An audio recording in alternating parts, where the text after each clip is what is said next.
This video is covering the top 10 songs on Billboard's mainstream rock chart ending in the week of September 29th, 2018. Welcome to Billboard Gets Rocked. I got 7 out of my 10 predictions correct from last month, and there's a new number 1 along with a lot of variety and shakeups on this month's list, which I'm happy about. I like when there's more to talk about, not just the same old songs over and over again. That being said, let's take a look at the top 10. Number 10, Just Say When by Nothing More. Over a year after the release of the Grammy-nominated The Stories We Tell Ourselves, Nothing More's softer acoustic track Just Say When is seeing light in the mainstream world. This is not the full-blast rhythmic hard rock that has been winning people over at the live shows, but rather something a bit deeper and helps prove that the Texas band has range to their sound. For the song itself, I like it. It's a peaceful acoustic sound and it has a good story behind it about Johnny falling in love with someone in an odd situation and then realizing it's not going to work. It feels sincere and it's a nice change in sound for the mainstream rock channels. The glass was half full when we stopped pouring in. So just say when. I've not hidden my excitement or fandom of Nothing More, so it's probably not much of a shock to hear that I like that they are getting continued attention. The new car smell has worn off the album though, but it's still getting spun, so here's hoping the momentum can continue a little bit longer. Also, here's hoping Johnny doesn't get hurt on that scorpion tail at a concert. I like Just Say When, but it's not typical for Nothing More, and it's been on the chart for 16 weeks now and barely cracking the top 10 at this point. I think it's going to start to fall off the top 10 by this time next month. Number 9, Champagne by Five Finger Death Punch. It's finally falling off the charts. 21 weeks on Billboard's mainstream rock chart, 21 weeks of Ivan Moody telling people about how he hates Blabbermouth and TMZ always talking about him when he does messed up stuff. I'm aware, by the way, that the song did hit number 1 for a week in the interim time between months on these videos. For the love of God, stop adding me about that on Twitter. I'm trying to forget at this point. I barely get to eat, and when I finally get to sleep, I get drug out of bed for another meet and greet. I shake the hand of every fan, put on a happy face, spread so fucking thin, I'm all over the place. After hearing all of Injustice for None, I can at the very least say there are better songs on that album than this. That's not huge praise considering the bar, but I'm willing to bet most rock, metal, and Five Finger Death Punch fans can do better than Champagne. After several months, it's time for this song to sail off into the bro metal sunset. Champagne will not be on the top 10 next month. If this universe has any balance or fairness in it at all, just a shred, then it will not be in the top 10 next month. Number 8, Get Up by Shinedown. At only 6 weeks on the chart, Get Up has quickly risen. Attention is now supporting several songs at the same time on the mainstream rock chart, and Get Up is the next to get into the top 10. I admit I did not see the song as being one of the singles to come off the new album with other songs that fit the mainstream rock style better from Attention, but I'm fine with it being here. Get up, get up, get a move on. Get up, what's taking so long? Get up, get a move on. Stop stalling, I'm calling. Get Up is peaceful, kind of like Just Say When, but this song is a bit more motivational in meaning. Brent Smith sounds great, which really is the standard for the band, and it shows a different side that isn't showcased as much for Shinedown. The Marvin Gaye What's Going On line is a bit cheesy, but the song still works. I think songs like Get Up and Monsters are better standouts than the song Devil, or at least I think they sound a little more varied than typical mainstream fare. Get Up is meant as that inspirational song to help, but I think a lot of Shinedown fans are going to be listening to this song quite a bit from now on. Get Up should be on the top 10 next month. Shinedown is reliable for radio. People love it, even casual rock listeners like Shinedown. Also, it's very refreshing after hearing Champagne. Really refreshing. Number 7, Driving Rain by Slash featuring Myles Kennedy and the Conspirators.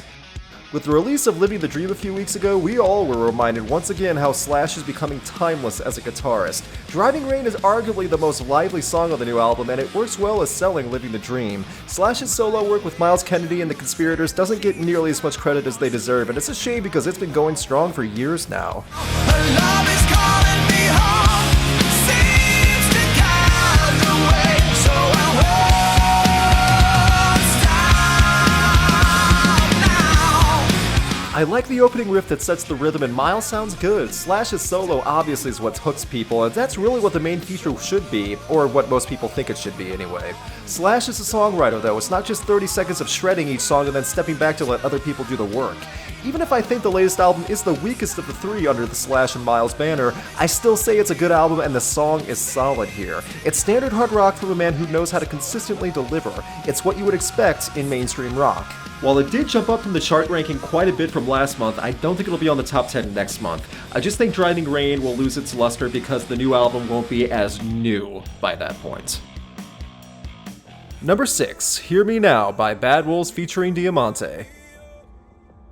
After the massive run on Zombie, Bad Wolves are back in the top 10 with Hear Me Now featuring Diamante. It's interesting that their second big single is another song that is not a heavier one from Disobey, as the album these songs come from is much heavier overall than the singles allude to.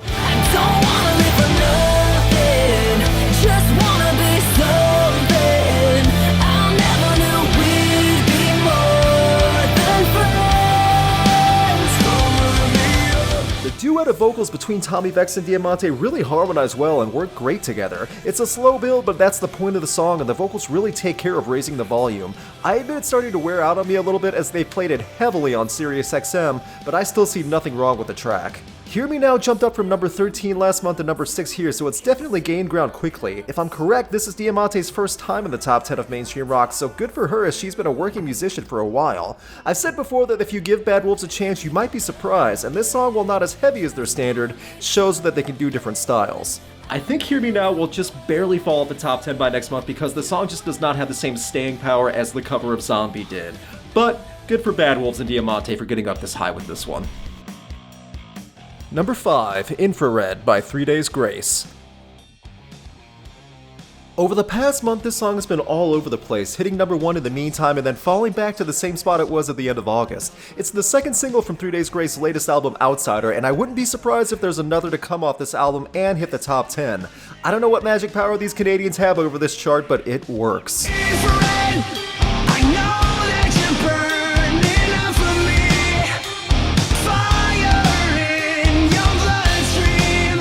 I stand by what I said last time that I enjoyed this song better than the previous single, The Mountain. It flows better, and it's not as generic in the writing. I also feel that Matt Walsh sounds a bit clearer here, especially in the verses. It may be back on the way down from the top, but as far as 3 Days Grace songs go, this one is harmless. It fluctuated big time over the past month, but I think Infra-Red will be on the top 10 next month as well. I mean, 3 Days Grace just nail it on this chart. I've lost count on how many singles they've had on here. Number 4, When the Curtain Falls by Greta Van Fleet. Ahead of their debut full album release of Anthem of the Peaceful Army, When the Curtain Falls jumped up 6 spots from last month. This was an easy call because the band already has an enormous following after only just a few EPs. If you thought the hype train was big for the band before now, just wait for the new album to come out and get ready for the anticipation for the album to see if Greta Van Fleet are legit is pretty high, and also to see if they are more than just the sound of the new young Led Zeppelin without all the crazy references and LSD. Even if I'm not as crazy for When the Curtain Falls as previous EP songs, I can at least say that they have talent, and I'm interested in seeing what the future holds for them. Greta Van Fleet will be on the top 10 next month, no matter how the album turns out. I mean, the hype train is not slowing down anytime soon. Number 3, Ghost by Badflower. Of the predictions I got wrong last month, this is the one I was really shocked about because I did not expect this song to shoot up to number 3. I'm not against it at all, and I think Badflower has a future, but it's rare to see a band with little material available reach this high in the mainstream rock world. This is a refreshing change of pace.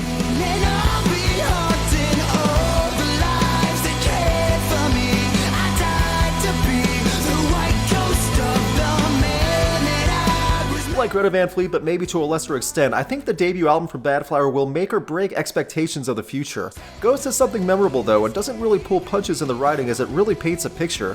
Good for Badflower for ranking so high and for keeping anticipation up for the future. I think Ghost will be on the top 10 next month, but it's going to be on the lower half, probably starting to fall pretty quickly after this point.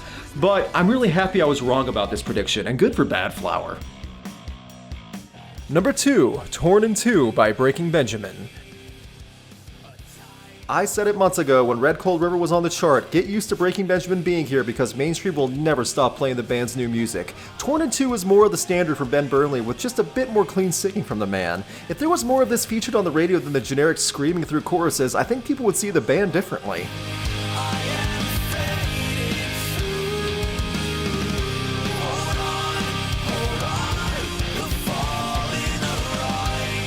Torn in Two has been on the chart for 18 weeks now and was charting while its preceding #1 song from the same album, Ember, was also on it. Breaking Benjamin is getting good attention for their latest effort. The song is starting to wear on me a little bit, but at the same time, I don't hate it. It's standard mainstream rock behavior. Play the same bands on repeat until people go insane. Torn in Two will be on the top 10 next month because of that specific behavior also. Breaking Benjamin has a format and radio loves it.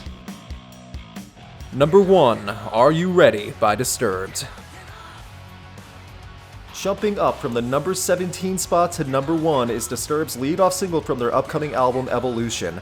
Anytime a big name makes a return, you'd expect something like this, and Are You Ready definitely checks off the mark of being both a mainstream rock ballad and your standard Disturbed single. It's a song that really defines both the band's standard sound for many years as well as what radio loves. When they're searching for you, they will find. Of course they aren't ready for. Are you ready? This is the first time I get to talk about the song, and as for my thoughts, it's okay. It's literally what anyone could come to expect from Disturbed. Draymond sounds fine, and the chorus is memorable with the riffs and lyrics. My thing with Disturbed is that the best songs the band has are the tracks that radio doesn't play, the hidden gems on albums. Mainstream wants these hard format verse-chorus hooks though, and Disturbed definitely knows how to deliver on that. I'm curious to see what the band delivers in the new album in a few weeks because I for one enjoyed Immortalized from 2015. I'm hoping for more variety and a few surprises, but until then, we are getting what Disturbed does best in Are You Ready? Are you ready? They aren't ready for you to be turning into someone who cannot be preyed upon. And that was a look at the top 10 songs on Billboard's mainstream rock chart for September 2018. What was your favorite song on the list? Leave a comment, let everyone know. Big thanks to my patrons who are helping support Rocked and keeping the channel going. You can get rewards for pledging to Rock, so if you want to help, check out the link in the YouTube card or the link in the description. Please subscribe, it really helps out to get noticed on YouTube search pages and ranked in the algorithm. You can check out my concert photography on Instagram, and you can keep up to date with Rocked on Facebook and Twitter.